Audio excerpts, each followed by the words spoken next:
एक छोटे से गांव में एक जुगनू रहता था जिसका नाम जुगनू था।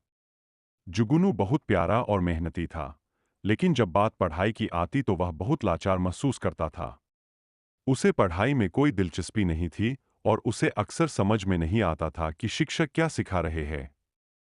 जुगनू के माता-पिता उसकी पढ़ाई को लेकर बहुत चिंतित थे। उन्होंने कई बार उसे समझाने की कोशिश की, लेकिन जुगनू को किताबों से डर लगता था। वह हमेशा सोचता, मैं क्यों नहीं पढ़ पाता? क्या मुझ में कोई कमी है? एक रात जुगनू उदास होकर अपने बगीचे एक रात जुगनू उदास होकर अपने बगीचे में बैठा था।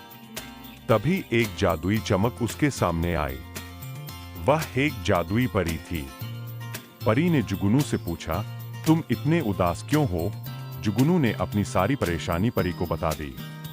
परी ने जुगनू को समझाया कि हर किसी का सीखने का तरीका अलग होता है। उसने जुगनू को एक जादुई किताब दी और कहा, यह किताब तुम्हें एक नई दुनिया में ले जाएगी जहां तुम अपने तरीके से सीख सकोगे। जुगनू ने जब किताब खोली तो वह एक नई दुनिया में पहुंच गया जहां हर चीज जीवंत और रोशनी से भरी थी।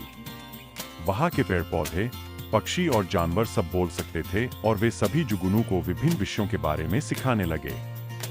गणित के पहाड़े गाने में बदल गए, विज्ञान के प्रयोग खेलों में बदल गए और कहानियां जादुई फिल्मों में बदल गईं। जुगनू की सफलता। जुगनू ने इस जादुई दुनिया में बहुत कुछ सीखा और जब वह वापस अपने गांव लौटा तो वह एक नई ऊर्जा और आत्मविश्वास से भरा हुआ था। अब उसे पढ़ाई में कोई परेशानी नहीं होती थी और वह अपने दोस्तों को भी अलग अलग तरीकों से पढ़ाई करने में मदद करने लगा। जुगनू की इस कहानी से हमें यह सीखने को मिलता है कि हर बच्चे का सीखने का तरीका अलग होता है।